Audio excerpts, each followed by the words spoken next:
बच्चों, सामाजिक विज्ञान की क्लास में आपका स्वागत है। आज अभी वही चैप्टर चल रहा है, संसाधन के रूप में लोग। आज हम इसमें समझाएंगे स्वास्थ्य के बारे में, यानी किसी भी देश के व्यक्तियों का स्वास्थ्य यदि अच्छा है तो स्वस्थ व्यक्ति जो है काम करने में ज़्यादा सक्षम होता है। इसलिए स्वस्थ व्यक्ति का बहुत महत्व है। तो जनसंख्या स्वस्थ होगी तो कोई भी देश ज़्यादा विकास कर पाएगा। फर्म का उद्देश्य लाभ को अधिकतम करना है, यानी कोई भी फर्म है वहाँ पे जो व्यक्ति काम कर रहे हैं तो वो स्वस्थ होंगे तभी काम कर पाएंगे, क्योंकि कोई भी फर्म हो, कोई भी कारखाना हो, उसका उद्देश्य क्या होता है? ज़्यादा से ज़्यादा लाभ कमाना। क्या आप सोचते हैं कि कोई भी फर्म ऐसे व्यक्तियों को रोज़गार देने के लिए प्रेरित होगी जो खराब स्वास्थ्य होने के कारण स्वस्थ श्रमिकों के बराबर कार्य नहीं कर पाएँ? यानी कोई भी फर्म, कोई भी कारखाना, कोई भी मिल मालिक अस्वस्थ लोगों को काम देना पसंद नहीं करेगी। किसी व्यक्ति का स्वास्थ्य उसे अपनी क्षमता को प्राप्त करने और बीमारियों से लड़ने की ताकत देता है। यानी यदि व्यक्ति स्वस्थ है तो उसके कार्य करने की क्षमता अच्छी होगी, बीमारियों से लड़ने की भी क्षमता अच्छी होगी। ऐसा कोई भी अस्वस्थ स्त्री पुरुष संगठन के समग्र विकास में अपने योगदान को अधिकतम करने में सक्षम नहीं होगा। वास्तव में स्वास्थ्य अपना कल्याण करने का एक अपरिहार्य आधार है। यानी आप यदि स्वस्थ हैं तो आप अपना कल्याण कर सकते हैं, यदि आप अस्वस्थ हैं तो आपको अपना जीवन निर्वाह करना मुश्किल दिखाई देगा।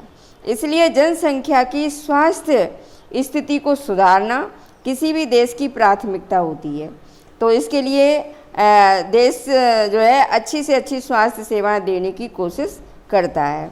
हमारी राष्ट्रीय नीति का लक्ष्य भी जनसंख्या के अल्प सुविधा प्राप्त वर्गों, यानी ऐसी जनसंख्या या जनसंख्या का वो भाग जिसके पास सुविधाएं कम हैं, ऐसे वर्गों पर विशेष ध्यान देते हुए स्वास्थ्य सेवाओं, परिवार कल्याण और पौष्टिक सेवा तक इनकी पहुंच को बेहतर बनाना है, यानी पौष्टिक आहार भी मिल सके।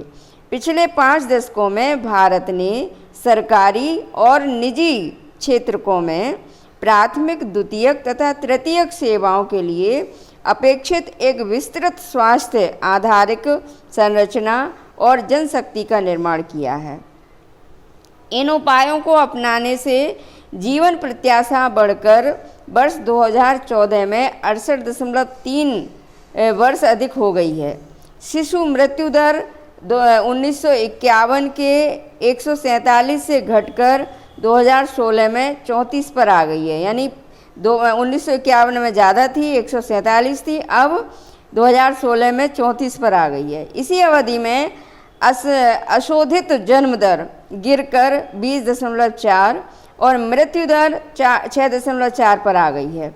जीवन प्रत्याशा में वृद्धि, यानी जीवन जीने की इच्छा में जो वृद्धि और शिशु देखभाल में सुधार देश के आत्मविश्वास को भावी प्रगति के साथ आंकने के लिए उपयोगी है। यानी यदि देशवासियों में जीवन जीने की इच्छा है तो वो कार्य अच्छे से करेंगे और उनमें आत्मविश्वास बढ़ेगा। इससे जो है किसी भी देश की प्रगति संभव है। आयु में वृद्धि आत्मविश्वास के साथ जीवन की उत्तम गुणवत्ता का सूचक है। शिशुओं की संक्रमण से रक्षा तथा माताओं के साथ बच्चों की देखभाल और पोषण सुनिश्चित करने से शिशु मृत्यु दर घटती है।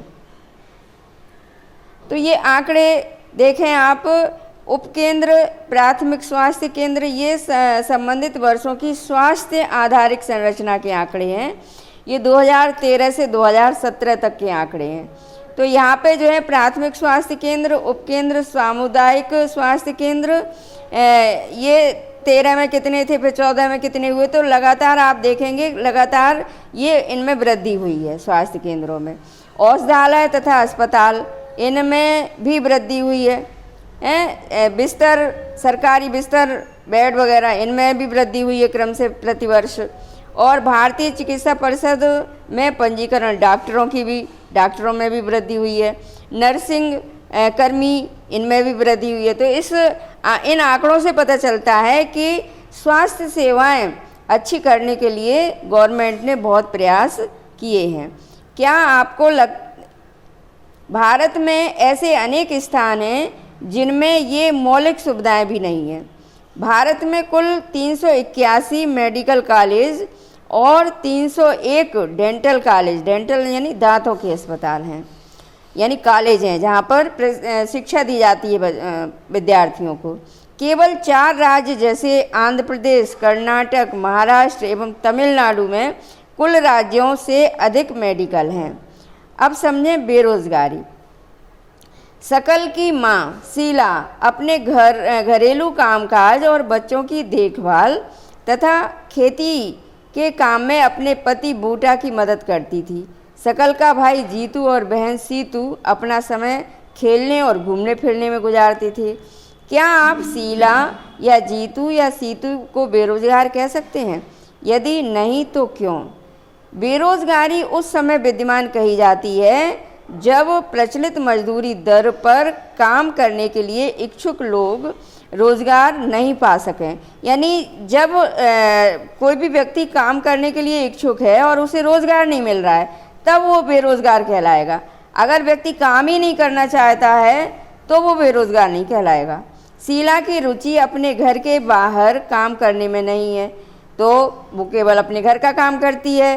जीतू और सीतू बहुत छोटे हैं और उनकी गिनती श्रम शक्ति की जनसंख्या में नहीं आती है, और ना ही जीतू, सीतू और शीला को बेरोजगार कहा जा सकता है। श्रम बल जनसंख्या में वे लोग शामिल किए जाते हैं। कहने का मतलब है कि कार्य करने वाले लोग मतलब ऐसी जनसंख्या में शामिल किए जाते हैं जिनकी उम्र 15 वर्ष से 59 वर्ष के बीच हो, क्योंकि ये कार्य करने वाली उम्र है। सकल के भाई और बहन इस आयु वर्ग में नहीं आते, वो छोटे हैं अभी, इसलिए उन्हें बेरोजगार नहीं कहा जा सकता। सकल की माँ शीला परिवार के लिए काम करती है, वह अपने घर से बाहर जाकर पारिश्रमिक के लिए काम करने की इच्छुक नहीं है, इसलिए उसे भी बेरोजगार नहीं कहा जाएगा। ठीक है। सकल के दादा दादी और नाना नानी, जिनका यद्यपि इस कहानी में वर्णन नहीं है, उन्हें भी बेरोजगार नहीं कहा जा सकता, क्योंकि उनकी उम्र ज़्यादा है। उनकी उम्र कार्य करने वाले व्यक्तियों की उम्र में नहीं है। बच्चों, आगे बेरोजगार किसको कहा जाएगा और किसको नहीं कहा जाएगा, इसको और विस्तार से हम कल समझाएंगे। आज की क्लास यहीं समाप्त होती है। धन्यवाद। ठीक है।